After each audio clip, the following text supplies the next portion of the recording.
Musa alayhi salam's being raised up, it was not like an ordinary human being being raised up.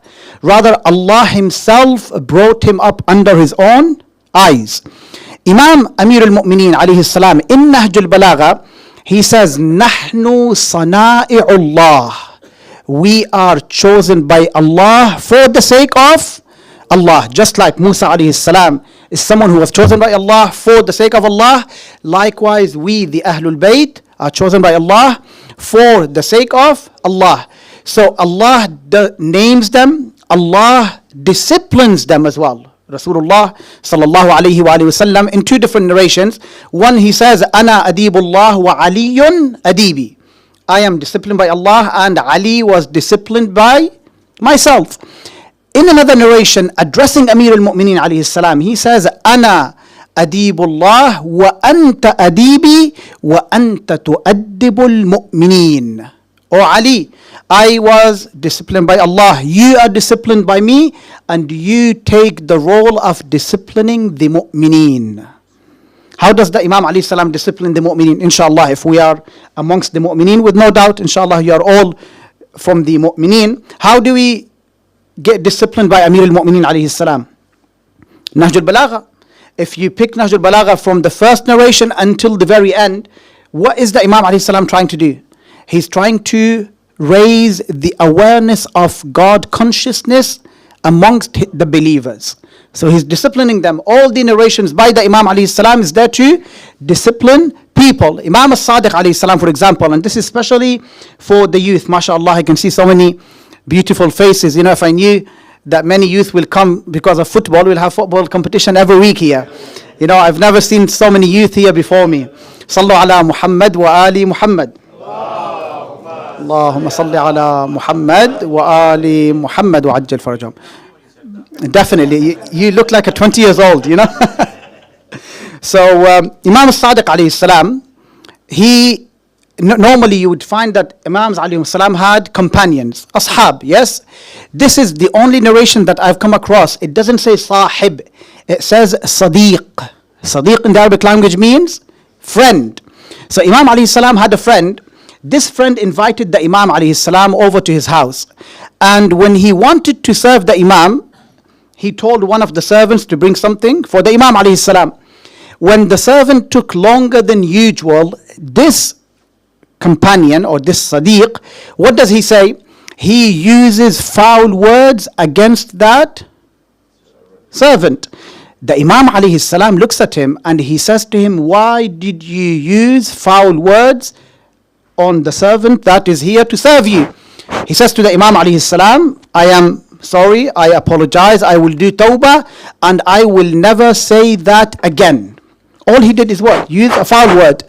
The narration mentions that from that day, this man was never seen walking alongside the Imam alayhi salam.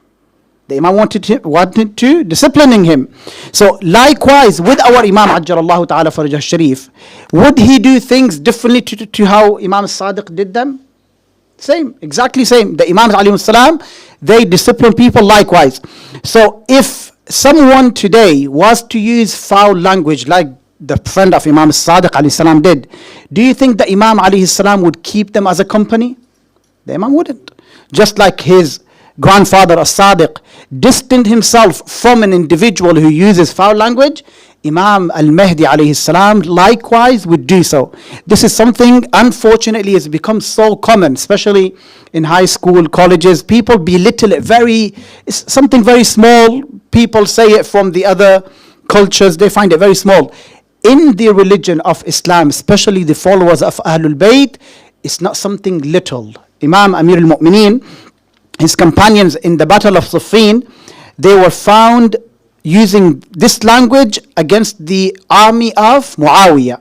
The Imam alayhi salam says this very famous statement. He says, Inni akrahu lakum an takunu sabbabin. I would hate for you to be someone who uses foul language. So Ahlul Bayt alayhi salam's job was to do what? To discipline the mu'mineen.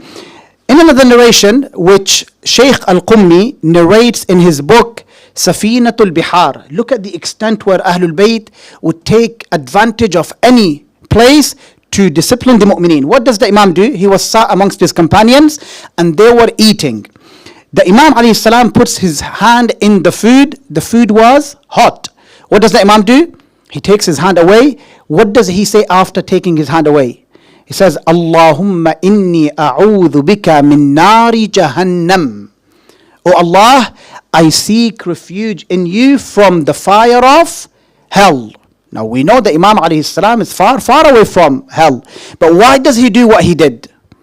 He says to them, take every opportunity to remember hellfire and remember paradise. In fact, himself, the Imam alayhi salam, whenever he's reading the Quran, he comes across an ayah which mentions paradise, he would ask Allah to grant him a place in paradise.